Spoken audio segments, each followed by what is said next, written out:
Sable was not supposed to be here. She was certainly not supposed to have the Alpha King's hand wrapped around hers, while 200 of the realm's most powerful wolves stared at her in absolute, crushing silence. His fingers were warm.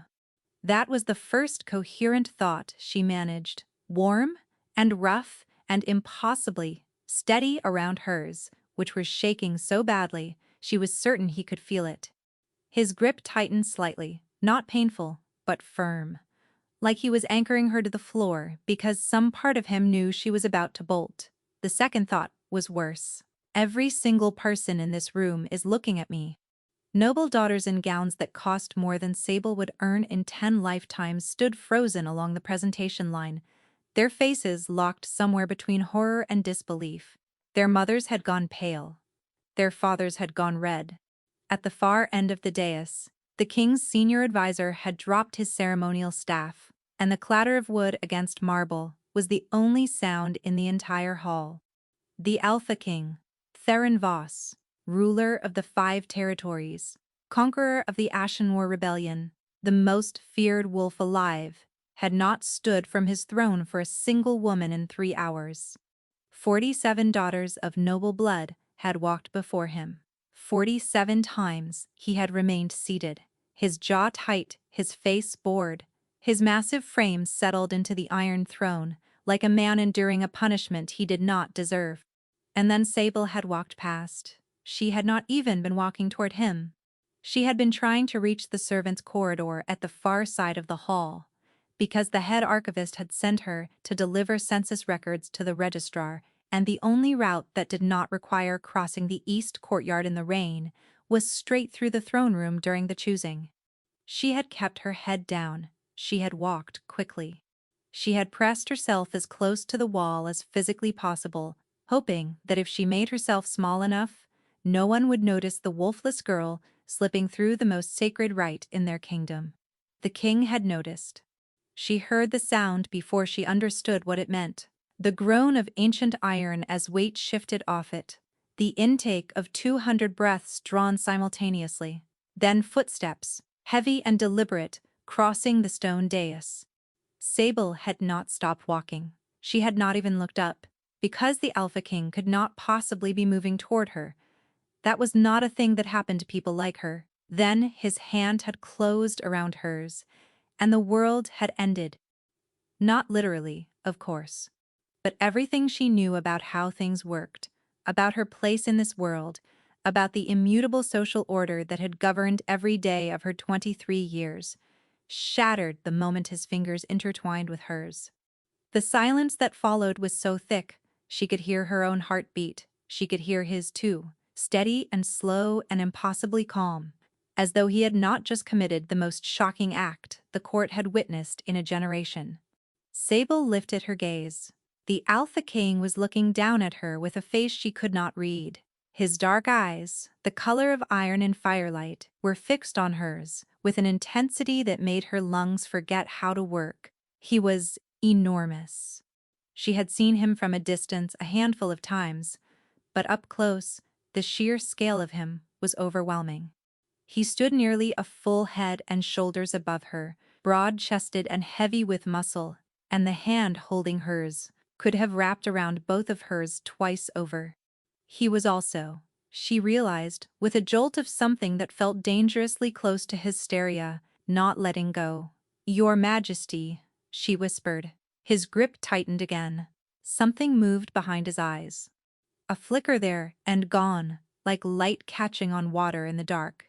His pupils dilated, then contracted, and for one brief, terrifying instant, they were not entirely human. The king blinked. The flicker vanished. "What is your name?" he asked. His voice was lower than she had expected, quieter. It vibrated through the bones of her hand where their skin touched. "Sable," she managed. "Sable Wynn." A murmur rippled through the crowd. She caught the edges of it like shards of broken glass. "The wolfless one. That cannot be right. She does not even have a house name. Is this a joke?" Sable wanted to disappear.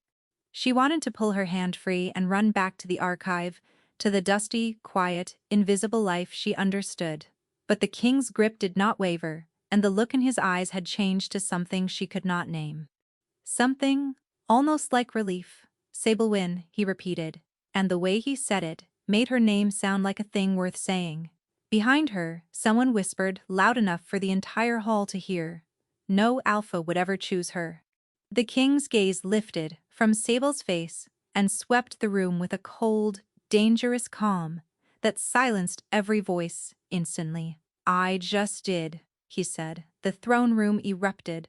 Voices crashed against the stone walls like waves breaking against rock.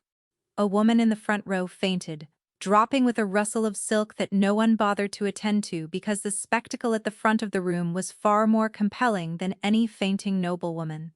Someone's goblet hit the floor and shattered, red wine spreading across the marble like a wound. A lord in the second row was shouting something about protocol.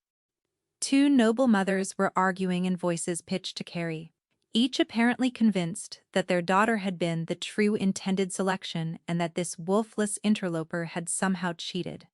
And through all of it, the king's hand held hers, steady and unshakable, while the entire world she had known collapsed around her like a house built on sand.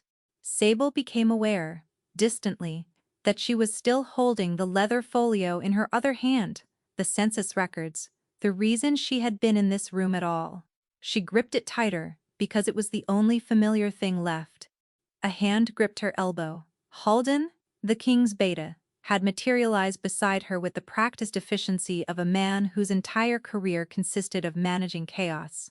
"This way, Miss Wynne," he said, already steering her toward a side door. Sable glanced back over her shoulder.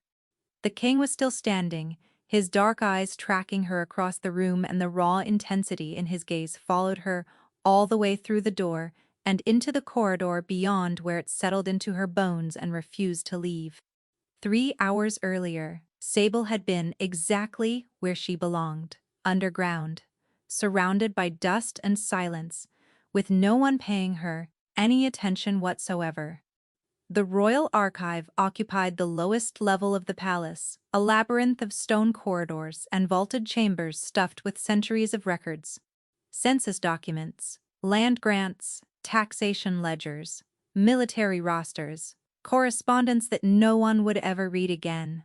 It smelled of old paper and candle wax and damp stone, and Sable loved it with the fierce, private devotion of someone who had found the one place in the world where her particular deficiency did not matter.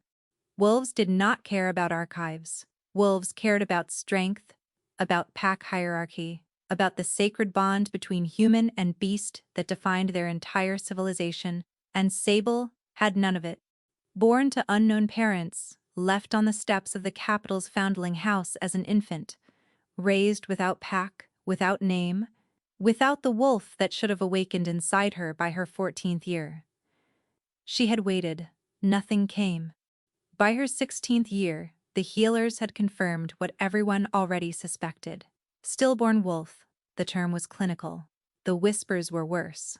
Wolfless, hollow girl. The one who walks without a shadow. She had learned early that invisibility was a survival skill.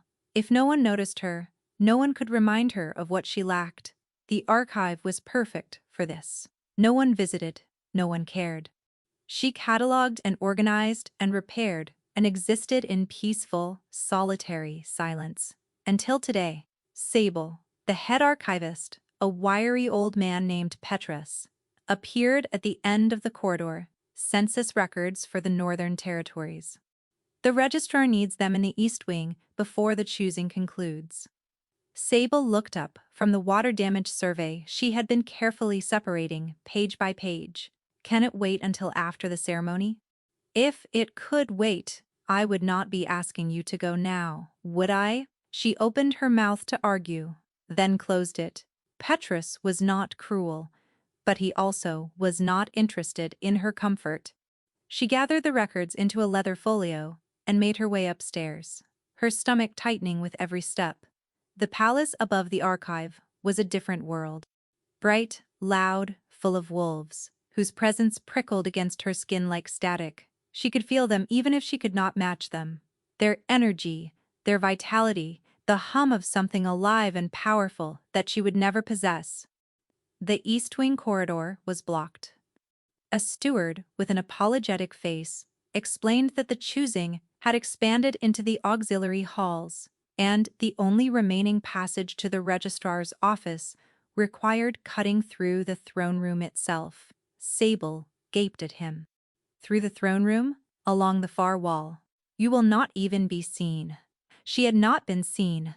She had made herself as small as possible, pressed tight against the stone, her head down, her footsteps quick and quiet. She had been invisible, just as she had trained herself to be for 23 years. And then, the king had stood. Now, she sat in a small antechamber off the main hall, her hands folded in her lap, her pulse hammering so hard she could feel it in her teeth. The census records lay scattered on the floor of the throne room where she had dropped them when the king's hand closed around hers. She should be worried about that. Petrus would be furious about the damage to centuries-old documents. She could not bring herself to care. The door opened. Halden stepped inside, his silver hair catching the lamplight. He moved with the contained precision of someone who had spent years managing crises. "Miss Wynne," he said, his voice even and calm, "thank you for waiting." "Do I have a choice?" Sable asked, then winced at her own bluntness. Halden's face did not change, but something in his eyes softened by a fraction. "The king has retired to his study. He has asked that you wait here until he sends for you." "Sends for me," Sable repeated, tasting each word like it might be poisoned. "Why?" The beta studied her for a moment, his gaze lingering on her face, as though he were looking for something specific. "Can I be candid with you, Miss Wynne? I would prefer it to whatever the alternative is." Halden sat in the chair across from her, leaning forward slightly, his elbows resting on his knees. The posture was deliberately casual, designed to put her at ease. It did not work. "The king has not been well," Halden said carefully. Sable blinked. "Not well? How?" The beta's jaw tightened for a moment before he answered. "His wolf has been increasingly difficult to control. For some time now, the episodes are growing more frequent." Sable felt a chill crawl up her arms. She knew what that meant. Every wolf-born child was taught the cautionary tales. An alpha whose wolf overtook him, who lost the balance between human and beast, the feral descent. Once it began, it did not stop.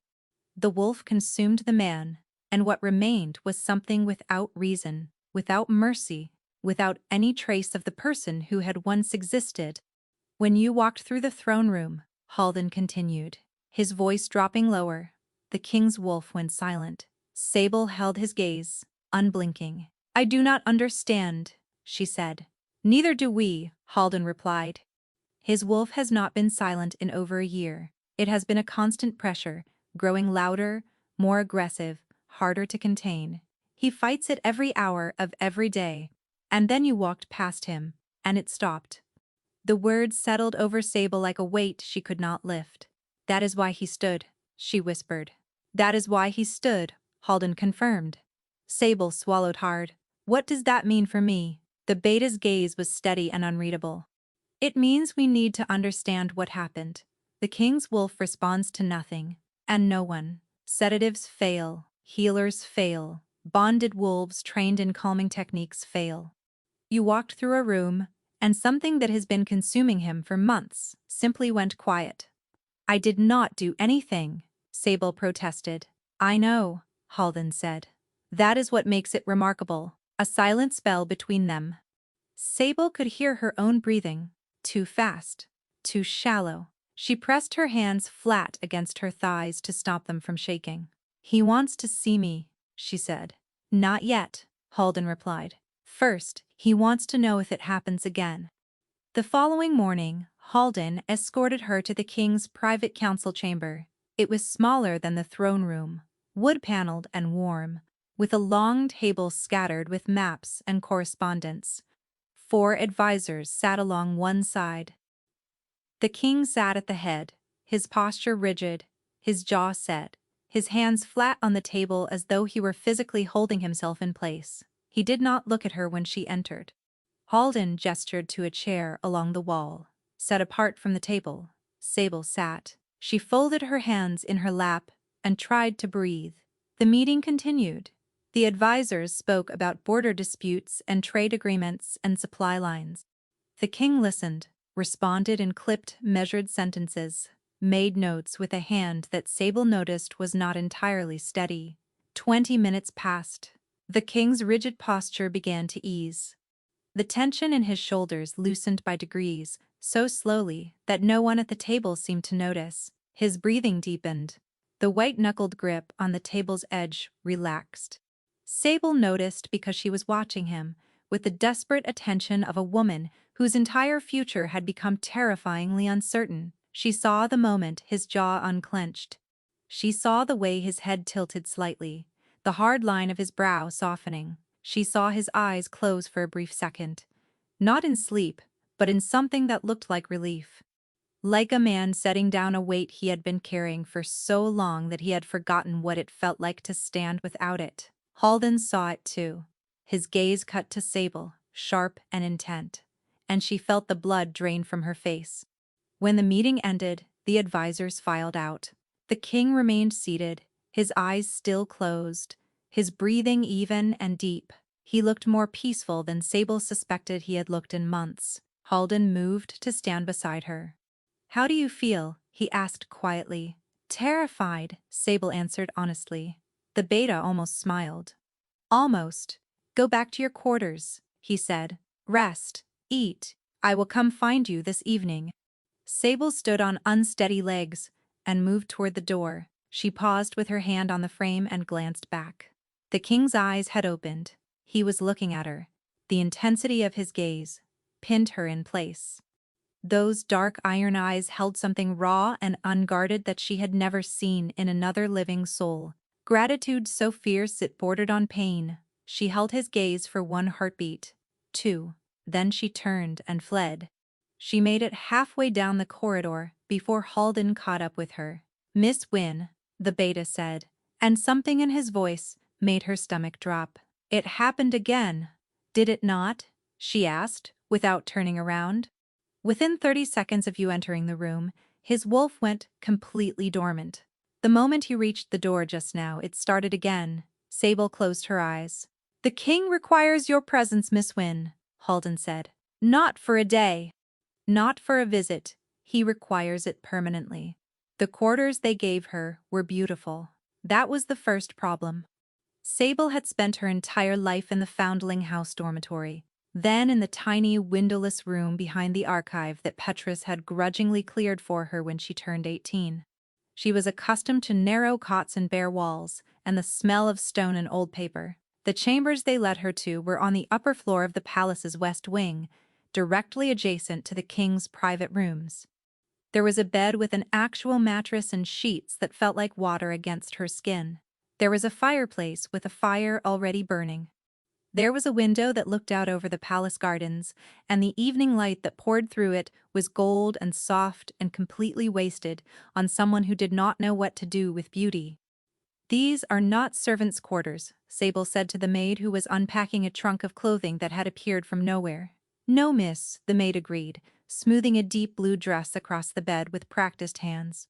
"These are consort's quarters." Sable's heart stopped. "I am not the king's consort," she said, her voice coming out louder and more panicked than she intended. The maid looked at her with the carefully blank face of someone who had been trained not to react to anything. "Of course not. Miss, I only meant that these are the rooms traditionally assigned to the consort. They are currently unoccupied. So you put the wolfless archivist in the consort's bedroom," Sable finished. "They are very nice rooms," the maid offered. Sable sat on the edge of the too-soft bed and pressed her hands against her face. This was happening. This was actually happening. The Alpha King had chosen her at the choosing, a ceremony she had not even been participating in, and now she was sleeping in rooms meant for his mate, because apparently her mere presence made his feral wolf behave. A knock at the door made her flinch. Halden stepped inside, his demeanor as controlled as ever. though Sable was beginning to suspect that the beta's calm was less a personality trait and more a professional survival mechanism. "The king wishes to discuss the terms of your arrangement," Halden said. "Terms?" Sable repeated. "He would like to see you now, if you are willing." Sable looked down at herself. She was still wearing her archive clothes, a faded gray dress, with ink stains on the cuffs and dust on the hem. Her hair was escaping its pins in every direction. She smelled like old paper. "Can I change first?" she asked. "He said now," Halden replied. The walk to the king's chambers was short, 17 steps down the corridor, a left turn, and a set of heavy oak doors carved with the Voss family crest. Sable counted every step because counting gave her something to focus on besides the fact that her knees were shaking. Halden knocked once and pushed the door open without waiting for a response. The king's private study was smaller than she expected. A desk dominated one wall, buried under documents and maps. Bookshelves lined the others, filled not with decorative volumes, but with books that had clearly been read, their spines cracked, their pages marked. A fire burned in the grate, casting the room in amber light. Theron Voss stood by the window with his back to her. He was still in the formal clothing he had worn at the choosing, though he had removed the heavy ceremonial coat. The white shirt beneath was wrinkled, the sleeves pushed up past his forearms, and Sable found herself watching the cords of muscle in his arms before she caught herself. He turned. Up close, without 200 people watching, the king looked different. Tired. There were shadows beneath his eyes that the firelight could not soften.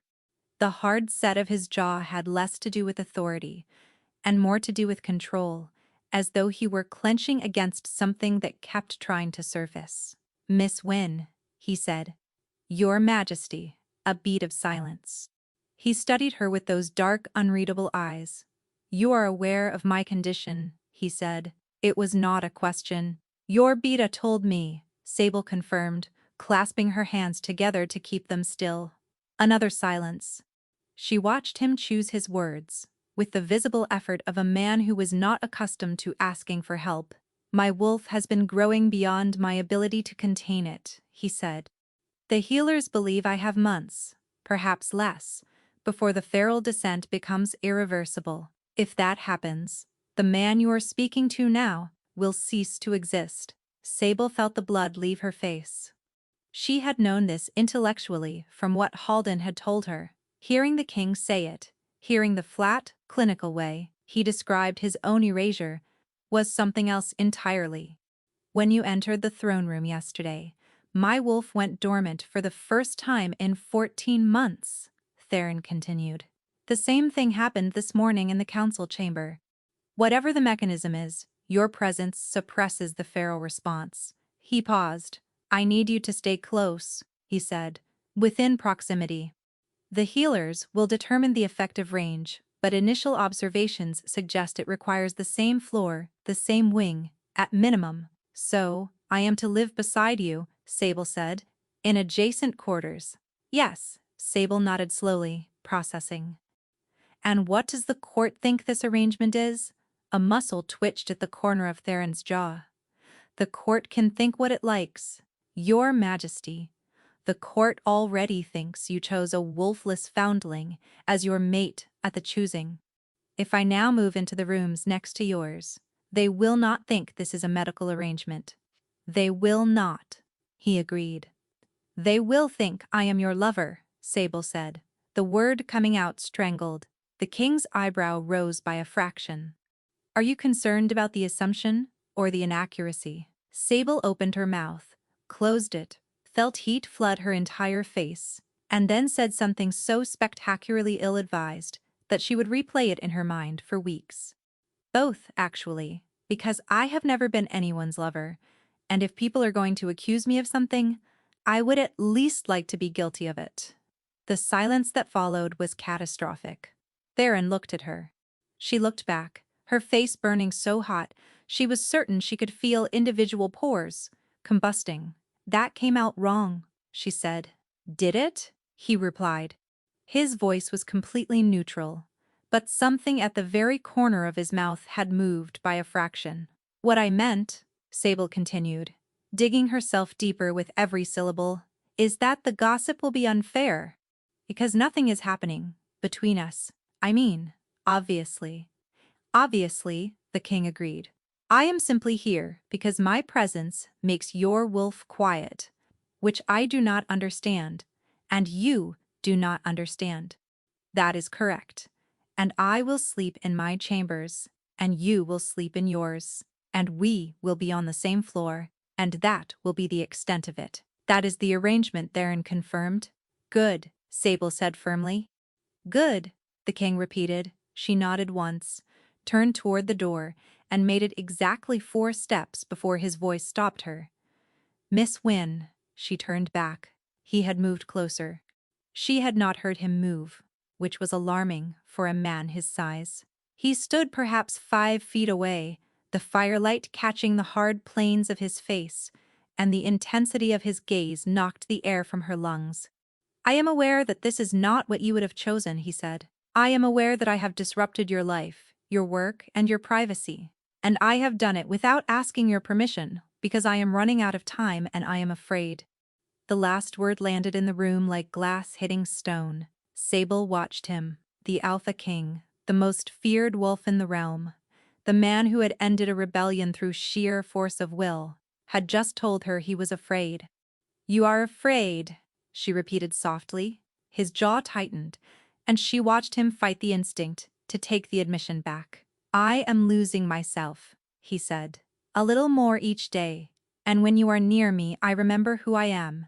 Sable felt something give way inside her, a small, quiet thing, like a door opening that she had not known was there. Then I will stay, she said. He exhaled. The sound was so raw, so full of relief, that it made her eyes sting. Thank you, he said. She nodded, not trusting her voice, and turned for the door again. That night, Sable lay in the too soft bed, in the too beautiful room, and watched the ceiling. The fire had burned low, and through the wall, close enough that she should not have been able to hear it but somehow could, came a sound that made her blood go cold.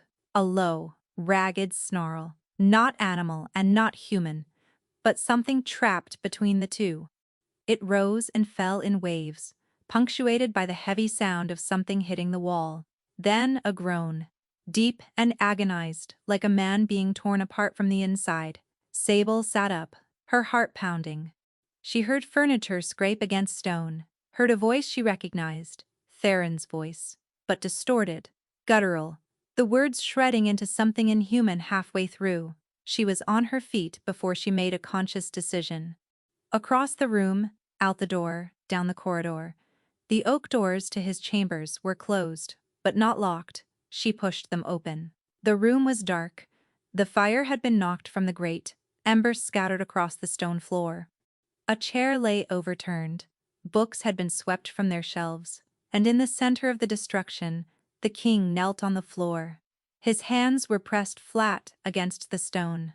His fingers curled like claws, his head bowed.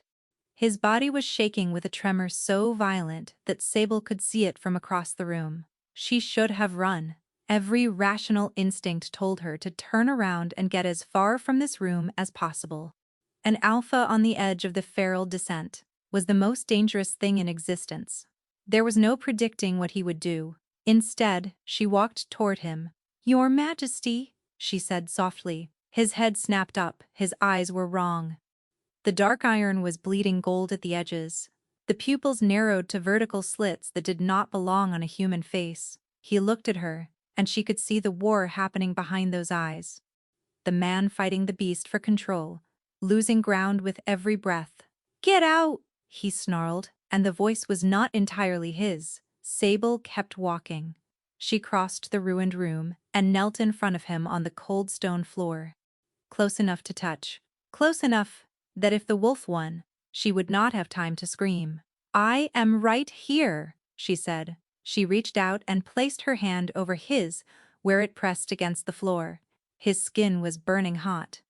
The trembling intensified for one terrible second, his whole body rigid, every muscle locked. Then it stopped. The gold bled from his eyes like ink dissolving in water. His pupils rounded. The snarl died in his throat, replaced by ragged, desperate breathing. His fingers uncurled beneath hers, and she felt the terrible tension drain from his body, like poison being drawn from a wound. He looked at her, fully human, fully himself, and the vulnerability on his face was so bare, so undefended, that Sable had to fight to keep her own composure. "You should not have come in here," he whispered. "Probably not," she agreed, her voice shaking. "But I did." His hand turned beneath hers, and his fingers closed around her palm. He held on, like she was the only solid thing left in the world. They stayed like that, on the cold stone floor, until his breathing steadied, and the gold was completely gone from his eyes. Neither of them spoke. The embers from the scattered fire glowed faintly around them, and the darkness pressed in from every corner. When Sable finally stood to leave, his grip tightened for one fraction of a second before he let her go. She walked back to her chambers, on legs that barely held her, closed the door behind her, and leaned against it, with her heart slamming against her ribs. Through the wall, the silence held. He was calm. Whatever she had done, whatever she was to him, it was working. But the image of his eyes would not leave her. Gold bleeding through iron, the wolf watching her from behind the man's face. And the terrifying part, the part she could not explain to anyone, was that she had not been afraid. The proximity requirement changed within a week. Halden delivered the news with his characteristic lack of ceremony. The healers had been monitoring the king's wolf activity through a combination of pulse readings and scent markers, and the data was clear. Same floor proximity reduced the feral pressure by roughly half. Same room proximity reduced it by nearly 90%. "What does that mean practically?" Sable asked, though she already knew. "It means the arrangement needs to be closer," Halden said. "The king has asked if you would be willing to spend the evening hours in his study while he works." Sable looked at him. He insisted that I use the word asked," Halden clarified. "3 times, so the evenings became theirs." "Not theirs in any romantic sense," Sable reminded herself firmly, "but theirs in the way that two people who occupied the same room for hours each night inevitably developed a shared rhythm. She brought her own work. The archive did not stop needing her, simply because the king did, and Petrus had grudgingly agreed to let her take documents back to the palace each evening, provided she returned them without damage. So Sable sat in the leather chair by the fire, with her lap full of crumbling census records, while the king worked at his desk 6 feet away. The first few evenings were painful. The silence was enormous. Sable could hear the scratch of his pen, the turn of each page, the creak of his chair when he shifted his weight. She could hear her own breathing, which she became suddenly and horribly self-conscious about. She lasted 3 nights before she cracked. "Did you know," she said, not looking up from a tax ledger, dated 1472, "that your great-great-grandfather once levied a tax on geese?" The scratching of his pen stopped. "Specifically," Sable continued, "a tax of 2 copper per goose per annum, with an additional surcharge for geese deemed excessively loud." "Silence!" She glanced up. The king was watching her with a face she could not decipher. "Excessively loud," he repeated. "According to the statute, any goose whose vocalizations could be heard from a distance greater than 50 paces was subject to the surcharge." There was apparently an entire tribunal dedicated to measuring goose noise. Another beat of silence. Then something extraordinary happened. The corner of Theron's mouth twitched. It was barely perceptible, the ghost of amusement passing across a face that looked like it had forgotten how to accommodate such a thing, but Sable saw it, and something warm kindled in the center of her ribs. After that, she talked. Not constantly, not intrusively, but in the quiet, wandering way of someone sharing the strange and wonderful things she found buried in centuries of records. She told him about the Duke, who had petitioned the crown for permission to marry his horse, about the census taker, who had counted the same village 3 times because he kept getting lost, about the formal diplomatic letter, written in beautiful calligraphy and sealed with the royal crest, that turned out to be a recipe for lamb stew that had been filed incorrectly 200 years ago. Theron never responded with more than a word or two, but his pen would stop, his head would tilt slightly toward her. And sometimes, rarely, that ghost of amusement would cross his face, and Sable would feel like she had accomplished something far more significant than anything she had ever done in the archive. She noticed other things, too. Small things that accumulated like snow. The fire was always built up before she arrived, even though the king ran hot and never seemed to need the warmth himself. A second lamp had appeared on the table beside her chair, angled perfectly for reading. One evening she found a cushion on the chair that had not been there before. It was dark green, unremarkable, the kind of thing that could have been there all along if you were not paying attention. Sable was paying attention. "Thank you for the cushion," she said that night. "What cushion?" Theron replied without looking up. She bit back a smile and said nothing. A few days later she arrived to find a cup of tea waiting on the table beside her lamp. It was chamomile and honey, which happened to be the exact combination she drank every night in the archive. She had mentioned it once, in passing, buried in the middle of a story about a clerk who had accidentally written his personal tea order into an official trade agreement with a neighboring territory. He had remembered. He had not only remembered, but had arranged for it to be prepared and waiting for her every evening, and he continued to deny all knowledge of it, just as he denied the cushion, the lamp, and the fire.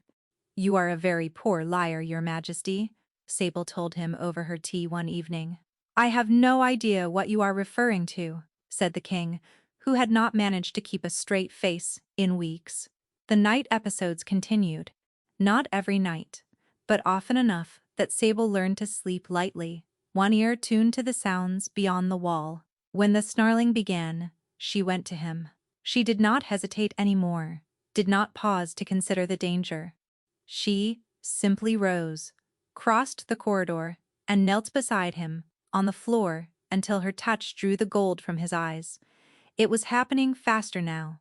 Where the first time had taken long, agonizing minutes, his wolf now retreated within seconds of her hand touching his skin, as though his wolf was learning her, recognizing her, choosing to yield. One night, she arrived to find him not on the floor, but standing at the window, his palms pressed flat against the glass, his reflection wild-eyed and wrong. The gold had spread beyond his irises, threading through the whites of his eyes in delicate, terrible veins. "Sable," he said when she touched his arm, just her name. But the way he said it, like it was the word that brought him back, made something tighten behind her sternum until she could barely draw breath. The gold retreated. His reflection became human. He lowered his head until his forehead rested against the glass, and she could see the exhaustion carved into every line of his body. "How long has it been this bad?" she asked. "Longer than I have admitted to anyone," he said. She wanted to touch his face. She wanted to smooth the deep crease between his brows and tell him it would be all right. She kept her hand on his arm and stayed. "You talk in your sleep," she told him one evening, deliberately casual, as she settled into her chair. His pen paused. "No, I do not. You do. Last night you said, and I am quoting directly, 'The geese are not taxable.'" The king looked at her. "I did not say that," he said. "You absolutely did, very firmly, like you were issuing a royal decree about it." His face transformed. Not quite a smile, not quite a laugh, but something alive and warm that softened every hard angle and made Sable forget to breathe. "You are making that up," he said. "I would never fabricate a royal decree about geese, Your Majesty.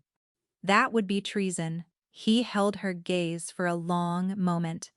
The firelight played across his features, and Sable realized, with a sharp, startled jolt, that she was in trouble. Not the kind of trouble she had feared when this began.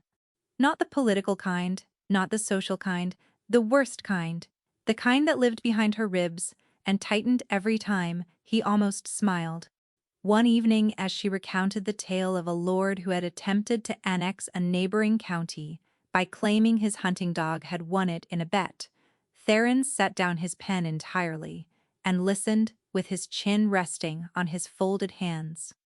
When she finished, the silence was different, warmer. "How do you find these things?" he asked. Sable blinked, caught off guard. He so rarely asked her questions. "I read everything," she said. "Most of it is dull. Land measurements and grain tallies. But every few hundred pages, there is something wonderful hiding between the numbers.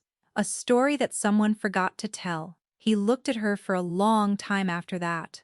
The weight of his attention was immense, but for the first time it did not feel like pressure. It felt like being seen. That night, the snarling came again. She went to him as she always did, and knelt beside him on the cold floor. But this time, when her hand touched his shoulder, something different happened. She felt it, not through her ears or her eyes, but somewhere deeper. A presence, vast and dark and ancient, pressing against the edges of her awareness, like something enormous trying to fit through a doorway. The king's wolf, she could feel it. And for one fleeting, impossible second, she felt something inside herself stir in response. Sable did not tell anyone what she had felt. She was not sure she could have explained it even if she tried. It was not a sound or a sensation, but something more fundamental, like recognizing a language she had never learned. The king's wolf had pressed against her awareness, and something buried deep inside her had answered. But that was impossible, because there was nothing inside her. The healers had confirmed it. Stillborn wolf, empty. She had grieved that emptiness for years before learning to accept it. She was not about to let one strange moment in the dark undo that acceptance, so she buried it and focused on what she could control. The evenings continued. The archive work continued. The small, careful orbit she and Theron had settled into continued. She told him stories from the records, and he listened. She calmed his wolf when it surged, and he let her. They did not discuss what any of it meant. Until the morning Halden summoned her to the healer's wing. The head healer was a woman named Odessa, tall and sharp-featured, with silver-streaked hair pulled back severely and eyes that missed nothing. She had been studying the king's condition since the feral episodes had begun, and Sable had met her twice before. Both times, Odessa had regarded her the way a scholar regards a text written in a language she cannot read. Fascinated and deeply frustrated. "Sit," Odessa said, gesturing to a chair beside a cluttered desk. Sable sat. "I need to examine you," the healer announced. "Examine me how?" "Your scent markers, your pheromonal output, your neurological response to proximity with the king. We have been measuring his reactions to you, but we have not measured yours to him." Odessa paused. "Until now, we assumed the effect was one-directional. You calm his wolf. Simple." "It is not simple," Sable guessed. "It is not simple," Odessa confirmed. "The king's wolf is not merely being suppressed by your presence. It is responding to something specific, a signal or a frequency that we cannot identify, because it should not exist." Sable's hands went cold. "What do you mean, should not exist?" she asked carefully. Odessa leaned forward. "Every wolf, dormant or active, emits a base frequency. It is how wolves recognize pack, how alphas establish dominance, how mates identify each other. You, Miss Wynne, were diagnosed as wolfless at 16. No wolf, no frequency, no signal." "That is correct," Sable said, her throat tightening. "That is incorrect," Odessa replied. "You are emitting a frequency. A strong one. Stronger, in fact, than any wolf signal I have ever recorded." The room tilted. Sable gripped the arms of the chair. "That is not possible," she whispered. "And yet—" Odessa spread her hands. "The signal is unlike any documented wolf frequency. It operates below the threshold of conscious detection, which is why no healer has identified it before, but the king's wolf detects it.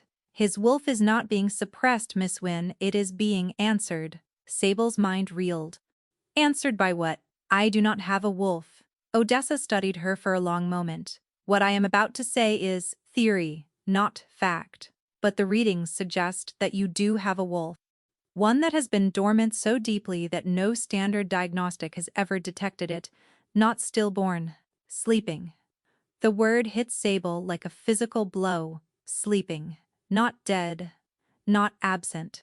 If that is true, Sable managed, her voice unsteady. Why is it waking up now? Because of him, Odessa said simply. The king's wolf is calling to yours, and yours is beginning to respond. Sable sat in the healer's wing for a long time after Odessa left. She sat with her hands folded in her lap and tried to process what she had been told, and failed completely. A wolf. Not dead, but sleeping.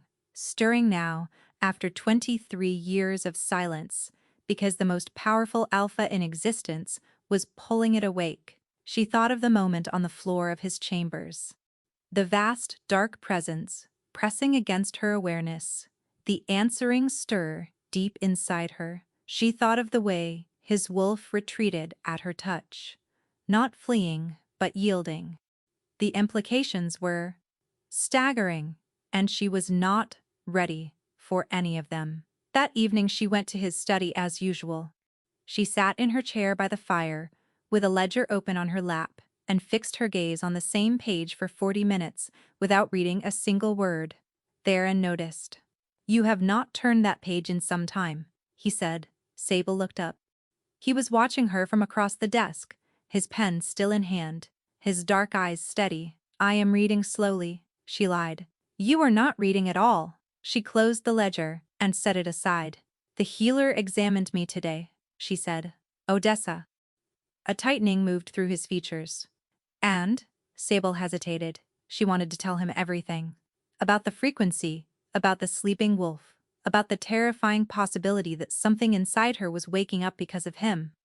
But the words tangled in her throat. She says the effect is not one-directional, Sable said, carefully. Your wolf is not just being calmed by me, it is responding to something. Something I am emitting, Theron set his pen down. The deliberateness of the gesture told her he was taking this very seriously. Responding how? He asked. I do not know yet, Sable said, which was true enough. But Halden should know. The healers need to run more tests. The king studied her face with that unnerving intensity. She had the distinct impression. He knew she was holding something back, but he did not press. Are you all right? He asked instead. The question caught her off guard. Not the words, but the way he said them, quietly, personally, like the answer mattered to him beyond the practical implications for his treatment. I am fine, she said. He held her gaze for a moment longer, then picked up his pen and returned to his work. But his jaw was tight, and the pen did not move for several minutes. That night, the wolf episode was the worst she had witnessed. It did not start with snarling. It started with silence, a heavy, suffocating absence of sound from beyond the wall that dragged Sable from sleep with her heart already hammering. She found him standing in the center of his chambers, perfectly still. His eyes were entirely gold, no trace of iron remained. And when she said his name, he did not respond. Theron, she said again, moving closer. His gaze was fixed on something she could not see, and the stillness of him was more frightening than any snarl. She reached for his hand. The moment her skin touched his, the world cracked open. She was inside. Not inside the room, inside something else. A vast, dark landscape stretched in every direction, lit by a moon that was too close and too red and pulsing like a heartbeat. The air tasted of copper and fury. Two wolves stood at the center of the space. One was enormous, black-furred and wild-eyed, its body coiled with a rage so intense Sable could feel it vibrating in her bones. It paced and snarled and threw itself against invisible walls, and every time it lunged, cracks spider-webbed across the ground like fracturing ice. The other wolf was smaller, white-furred and motionless. Lying on the dark ground with its eyes closed, its flanks barely rising, Sleeping. Sable's breath stopped. She knew with a certainty that bypassed logic entirely that the black wolf was Theron's. The black wolf turned its massive head toward her, its gold eyes locked onto hers, and the rage in them flickered. Beneath the fury, beneath the feral madness, she saw recognition. Pleading. A creature that was drowning and had caught sight of shore. Then, the white wolf's ear twitched. The faintest movement, the smallest sign of life. The black wolf went still. Sable gasped and wrenched her hand from Theron's. She was back in his chambers, breathing hard, her vision swimming. The king blinked. The gold receded from his eyes, slower than usual, reluctant. He looked at her, and she looked at him, and neither of them spoke. "What did you see?" he asked finally, his voice raw. Sable's hands were shaking. "Everything," she whispered. She told him. She told him all of it. She sat on the floor of his chambers with her back against the overturned desk, because neither of them had the energy to set it right, and she told him about Odessa's examination, about the frequency, about the sleeping wolf, about the landscape she had just walked through, the two wolves, the black one drowning in its own fury, and the white one lying silent on the dark ground. Theron listened without interrupting. His face became very still. When she finished, the silence that followed was the longest she had endured. "You have a wolf," he said. "Apparently one that has been dormant your entire life." "Yes, and my wolf is waking it up." Sable nodded. The king stood and moved to the window. His back was rigid, his hands clenched at his sides, and she could see the tension rebuilding in his shoulders. The brief peace her touch had given him was already eroding. "This ends now," he said. Sable blinked. "What?" "This arrangement. Your presence here. All of it." He did not turn around. "You need to return to the archive." The words landed like a slap. "I do not understand," Sable said, rising to her feet. "We just learned something critical about your condition. We know what is happening with the wolves. If Odessa is right, my wolf could be the key to stabilizing yours. Or my wolf could be the thing that destroys you," Theron said, and his voice cracked on the last word. He turned then, and the look on his face stole the air from her lungs. He was terrified. Not of his wolf, not of the feral descent, but of her, of what he might do to her. "You saw what is inside me," he said. "That rage, that madness, it is not under my control, and now it is reaching for you. It is pulling something awake inside you that has been safely dormant for 23 years. Safely dormant, or unnecessarily buried?" Sable challenged. "You do not know the difference yet," he shot back, "and neither do I. What I do know is that every night I lose more ground. Every night that thing inside me grows stronger. And if your wolf wakes up because of mine, and mine pulls it into that darkness." He stopped. His hands were shaking. "I could not survive it," he finished quietly. "Losing myself is something I have accepted. Dragging you down with me is not." Sable held his gaze, her throat burning. "You are not dragging me anywhere. I chose to be here. You chose to sit in a room and read. You did not choose this." He gestured between them, at the ruined furniture, at the darkness, and the gold, and the wolves. "You did not choose any of this, and I will not be the reason something terrible happens to you. You are the reason something extraordinary is happening to me," Sable said fiercely. "I may have a wolf, Theron.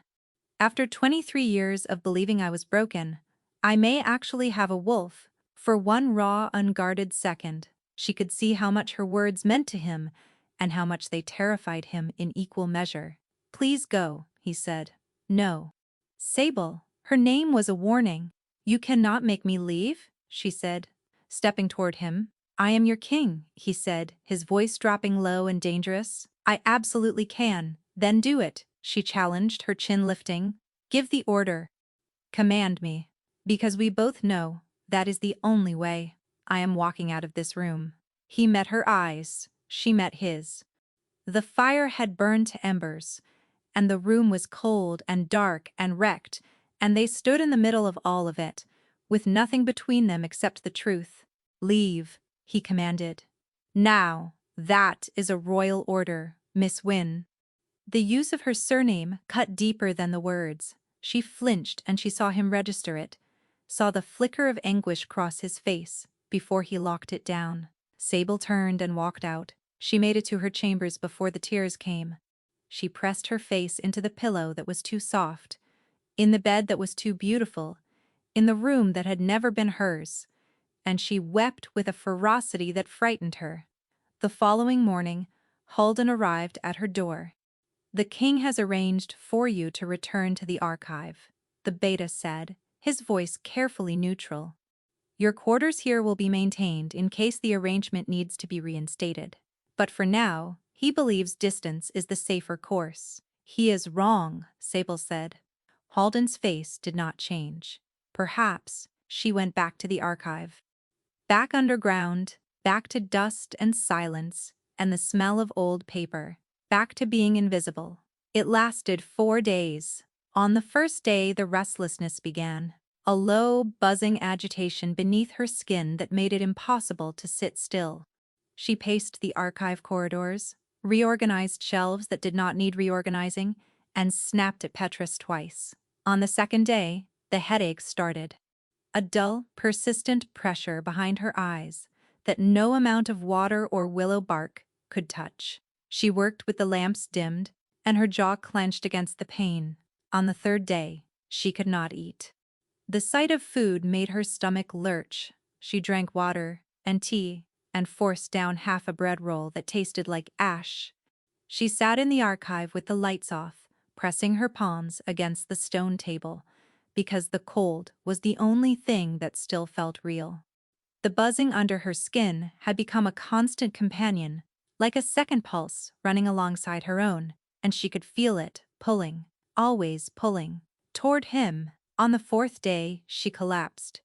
It happened in the main corridor outside the archive entrance. She had been carrying a stack of land surveys to the upper stacks. The corridor had stretched and narrowed in her vision, the stone walls breathing in and out like lungs.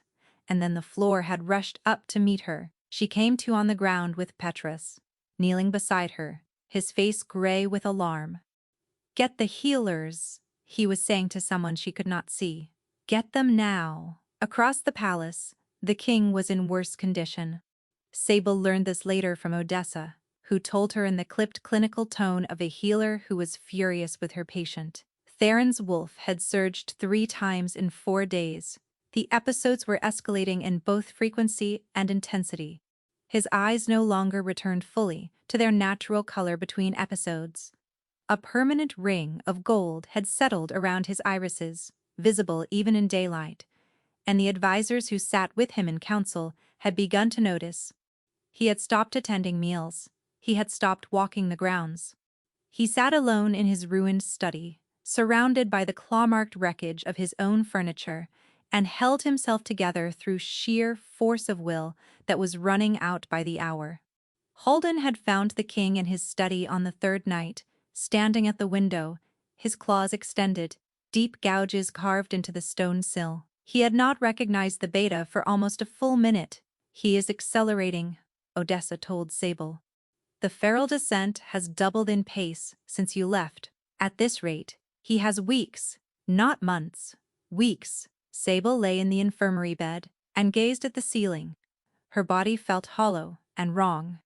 The buzzing beneath her skin had become a constant, maddening hum, and beneath it, deep beneath it, something stirred, restless, reaching, her wolf.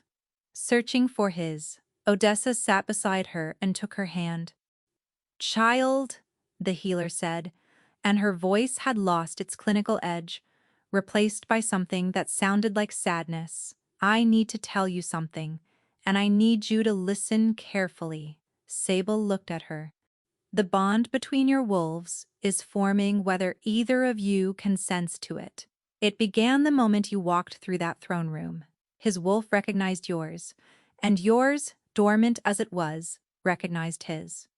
That recognition has triggered an awakening process in your wolf that cannot be reversed." "What does that mean?" Sable asked, though the dread pooling in her stomach told her she already knew.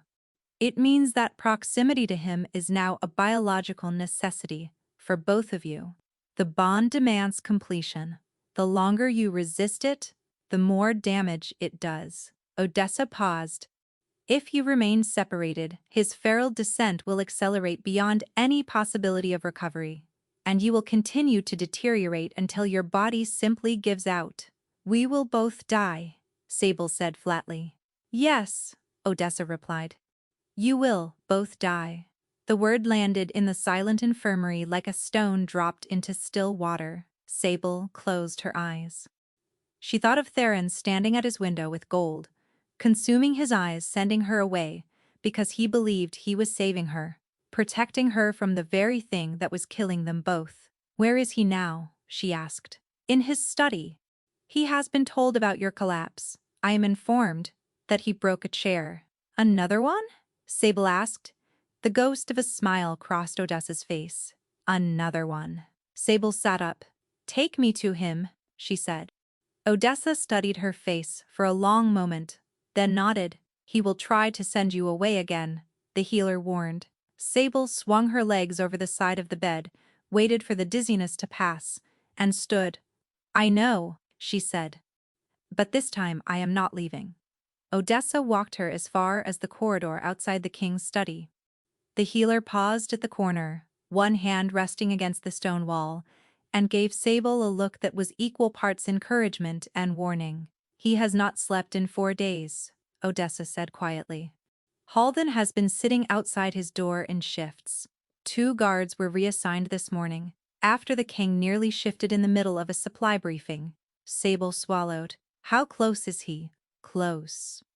The word carried a weight that pressed against Sable's ribs. The gold is no longer retreating between episodes. It is permanent now. If the descent completes, there will be nothing left to bring back. Sable nodded. She smoothed her hands down the front of her dress, the same rumpled infirmary shift she had woken in, and started walking. Halden was exactly where Odessa said he would be. He sat in a wooden chair beside the study door, his long legs stretched out before him, his silver head tipped back against the wall. He looked like a man who had not slept much more than his king. When he saw Sable approaching, the relief that swept across his face was so fierce it bordered on collapse. Miss Wynne, he said, rising. I need to see him. He has given orders that you are not to be admitted. I know, Sable said. Open the door. Halden studied her. She met his gaze and held it, and whatever he saw there made him reach for the handle without another word. The study was dark. Every lamp had been extinguished. The curtains were drawn tight, blocking out even the thin evening light. The only illumination came from the embers of a fire that had been left to die hours ago. The room was destroyed. Not just disordered but destroyed in the slow, methodical way of a man who had dismantled his surroundings piece by piece over the course of several days. Books lay in drifts across the floor. The desk had been shoved against the wall at an angle, its surface gouged with claw marks so deep they had split the wood. The leather chair, where Sable had spent so many quiet evenings, was overturned. The cushion slashed open, stuffing scattered like snow. The green cushion he had given her, the one he claimed not to have placed there. She looked at its remains and felt her eyes burn. You should not be here. His voice came from the far corner, low, rough, scraped raw. Sable turned toward it and found him sitting on the floor, his back against the wall, his knees drawn up, his head resting against the stone. The shadows made it difficult to see his face, but she could see his eyes. Gold, entirely gold. No trace of iron remained. The sight sent ice through her veins, but she did not stop. She crossed the room, stepping over scattered books and broken glass, and lowered herself to the floor in front of him. I told you to stay away, Theron said.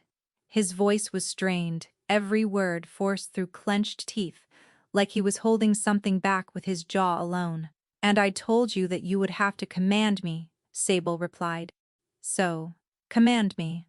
Tell me to leave. He was quiet for a long moment. His breathing was ragged, uneven, and she could see the tremor running through his body. The war between man and wolf, playing out in the set of his jaw, in the white-knuckled grip of his hands on his own arms, in the way his gold eyes kept fixing on her, and then wrenching away. "I cannot," he said.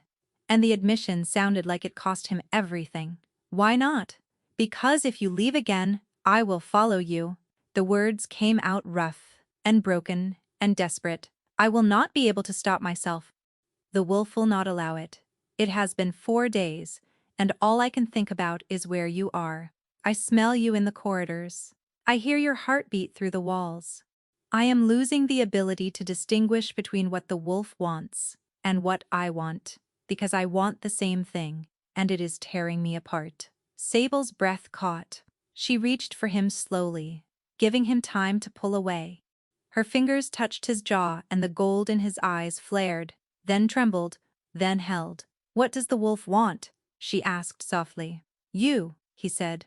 The word was barely human. "It wants you, and so do I. And I cannot separate those things anymore. I do not know if what I feel is me or the beast, and that terrifies me, because you deserve better than a man who cannot tell the difference." "Then stop trying to tell the difference," Sable said. He went still. "You are not two separate things," she said. "The wolf is not some monster wearing your skin.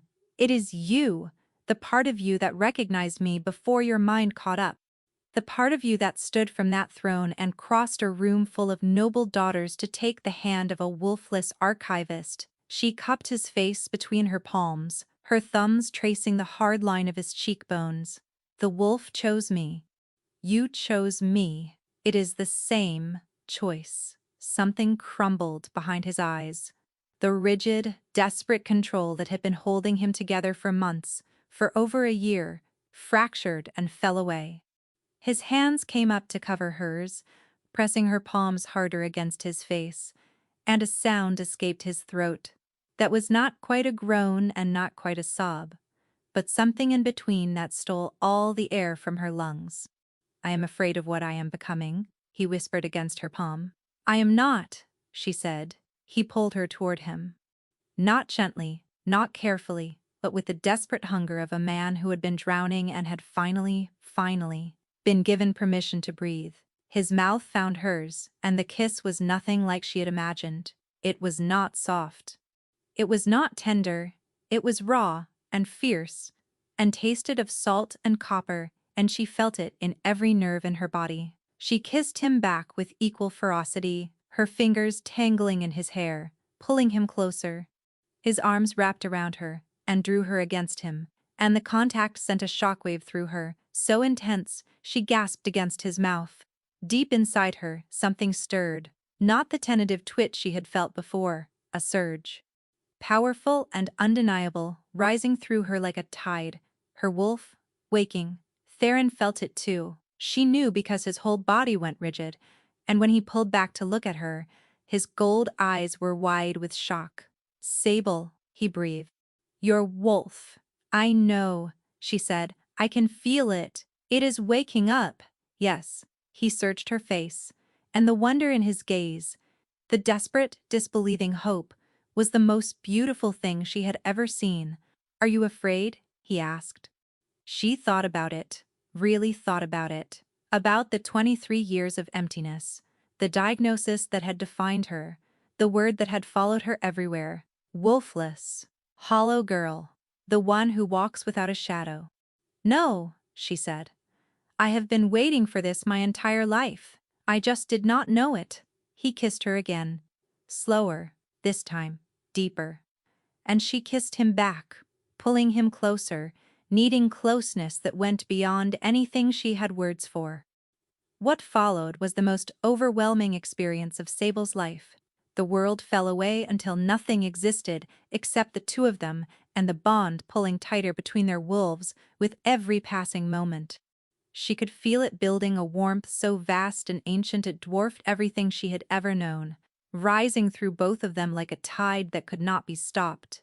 And then, with a rush of light so intense it stole her vision, the bond completed.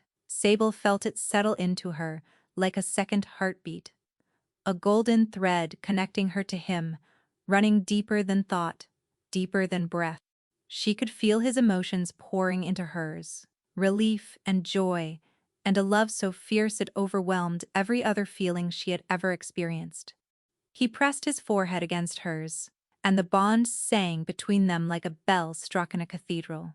She felt him tremble, and she held him tighter, and they stayed like that until the trembling stopped, and something quiet and golden and permanent took its place. They lay side by side afterward, hearts hammering in tandem through the bond. Theron's hand rested over her heart. Sable's hand rested over his, and for the first time in over a year the gold in his eyes was quiet.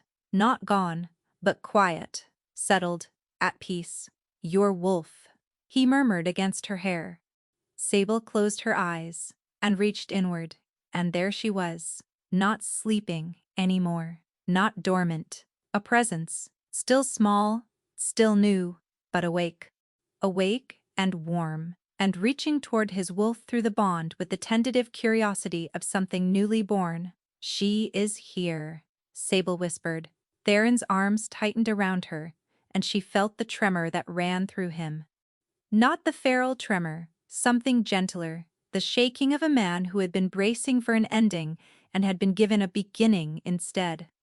They fell asleep, intertwined, the bond humming between them like a lullaby, and for the first time in over a year, the king did not dream of gold and fury, but Sable did. She opened her eyes to red light and copper air.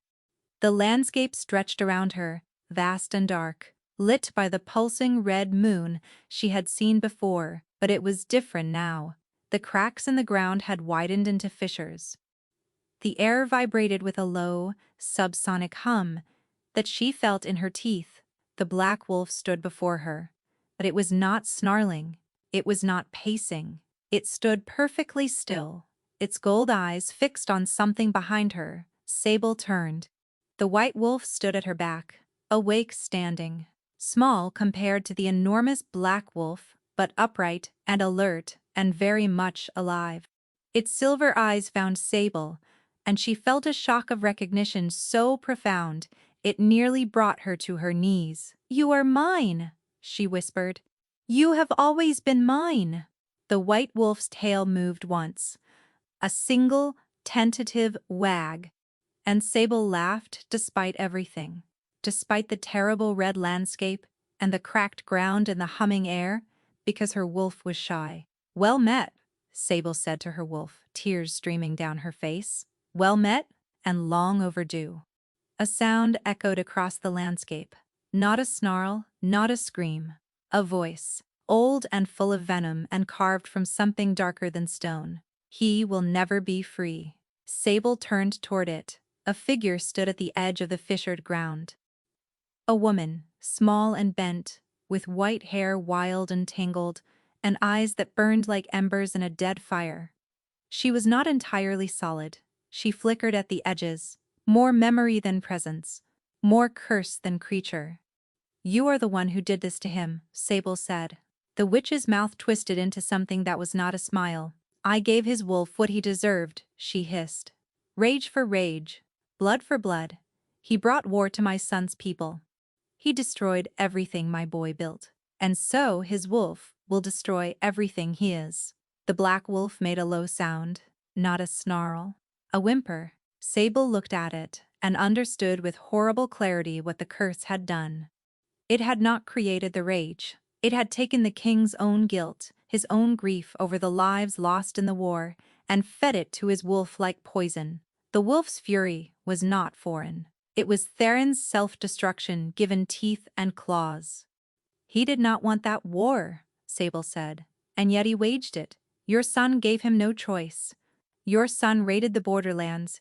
Your son killed innocents. The king offered peace, and your son answered with blood." The witch's form flickered violently. "There is always a choice." "Yes," Sable agreed, her voice steady. "There is. And he chose to end a conflict that your son started. He chose to protect his people. He carries the cost of that every single day. But the cost is not his wolf. The cost is not his life. And it is not yours to take." The witch snarled, and the ground beneath them shuddered. The fissures widened. The red moon pulsed faster. He bleeds for the dead, the witch spat as he should. Grief is not a debt, Sable said. And the words rose from somewhere deep inside her, from the place where her wolf now stood awake and watchful. You cannot make a man pay forever for the sin of surviving. You lost your son. That is real. That pain is real. But chaining another soul to your grief does not bring him back. It only adds one more life to the count of the dead. The witch held her gaze. The ember eyes flickered. Sable stepped forward. The white wolf moved with her, matching her step for step, and she felt its presence like a warmth at her side. Small but steady, newly born but unafraid.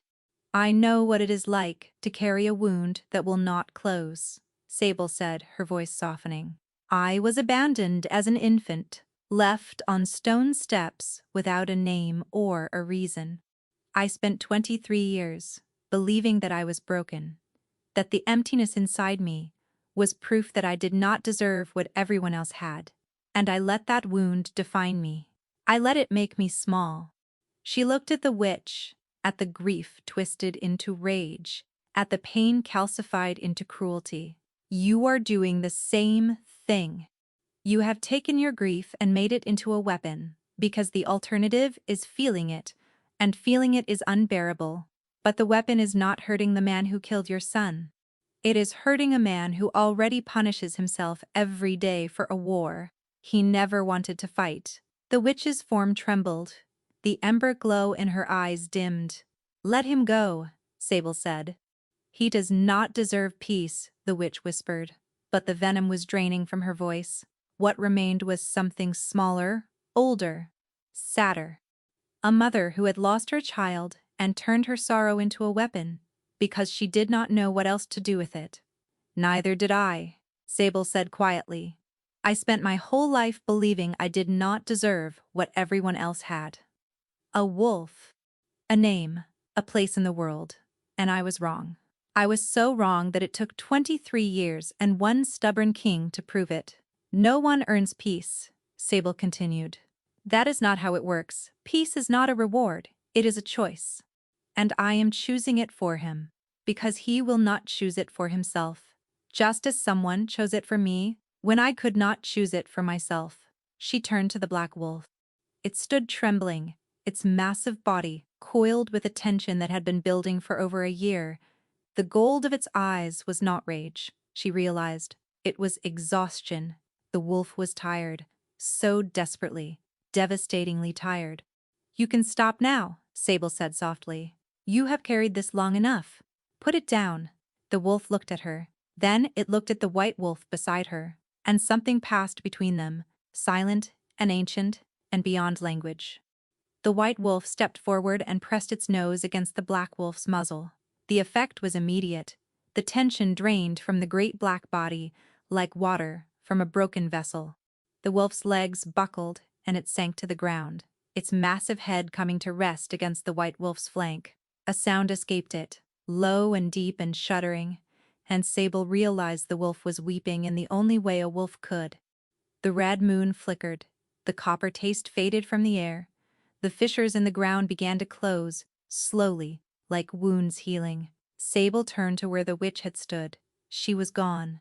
In her place, a small white flower had pushed through the cracked earth.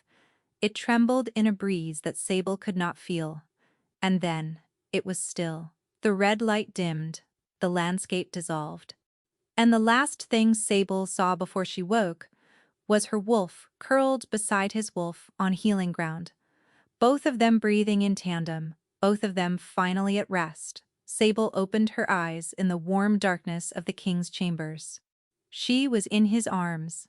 His face was buried in her hair, and his breathing was deep and even and peaceful, truly peaceful. Not the fragile temporary peace of a man whose wolf had been momentarily suppressed. The deep, bone-level peace of a man whose war was over. She pulled back slightly and looked at his face. His eyes were closed. His jaw was relaxed.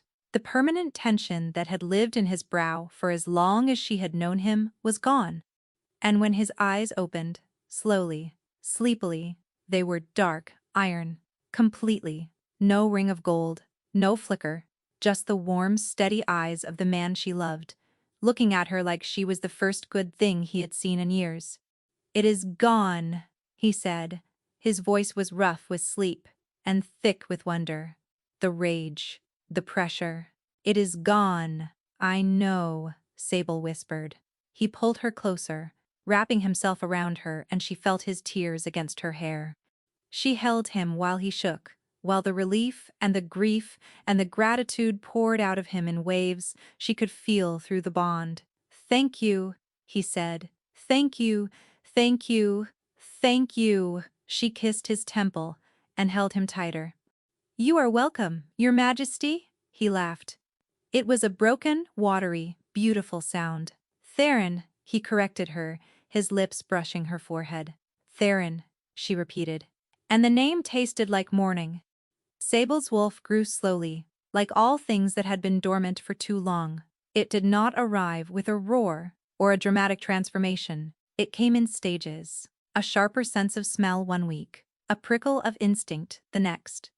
The ability to feel the emotional currents in a room before anyone spoke. She never shifted. Odessa believed she might, someday. The healers ran their tests, documented her frequency, marveled at the unprecedented nature of a wolf waking after 23 years of silence. But Sable was patient. She had waited this long. She could wait a little longer. Theron's recovery was similarly gradual. The feral descent reversed, but its scars remained. There were nights when the guilt surfaced, when the faces of the dead found him in ordinary dreams instead of cursed ones. On those nights, Sable held him. She did not fix it. She did not try to talk him out of his grief. She simply stayed, and that was enough.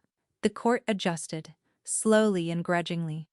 A wolfless foundling as the Alpha King's bonded mate was not what anyone had anticipated. The whispers persisted for months. They followed Sable through corridors and council chambers and formal dinners, where she sat beside the king in a borrowed gown and pretended not to hear the murmuring. But Theron had a particular talent for silencing whispers, not through threats or decrees, but through the simple visible fact that he was becoming a better king. He slept. For the first time in over a year, he slept through the night, every night. The exhaustion that had been hollowing him out receded. His judgment sharpened. His patience returned. The advisors who had watched him deteriorate now watched him rebuild, and even the most vocal critics found it difficult to argue with results. On their wedding day, Sable stood before the court in a dress that was not borrowed. Odessa had insisted on that. "You will not stand before this kingdom in someone else's clothing," the healer had said. And for once, Sable had not argued. Theron's hand had been steady in hers throughout the ceremony. His voice had been sure when he spoke his vows, and when the court erupted afterward. This time, the sound was different. Not shock, not outrage, something closer to acceptance, reluctant and begrudging, but real. "They will come around," Theron told her one evening, his arm around her shoulders, as they stood at the window of their chambers. Their chambers, that still felt new. "And if they do not?" Sable asked. He pressed his lips to her temple. "Then they can take it up with their king, who happens to be unreasonably fond of his mate," Sable added. "Unreasonably," he confirmed. "Excessively, embarrassingly." She laughed and leaned into him. Months later, on a quiet morning, Sable woke before dawn. The room was still and warm. Theron slept beside her, one arm draped across her waist, his breathing deep and steady. Just sleep, ordinary and peaceful and unearned and freely given. She rested her head against his shoulder and closed her eyes. Inside her, the white wolf stirred, settled, slept. They were still sleeping when the sun came up.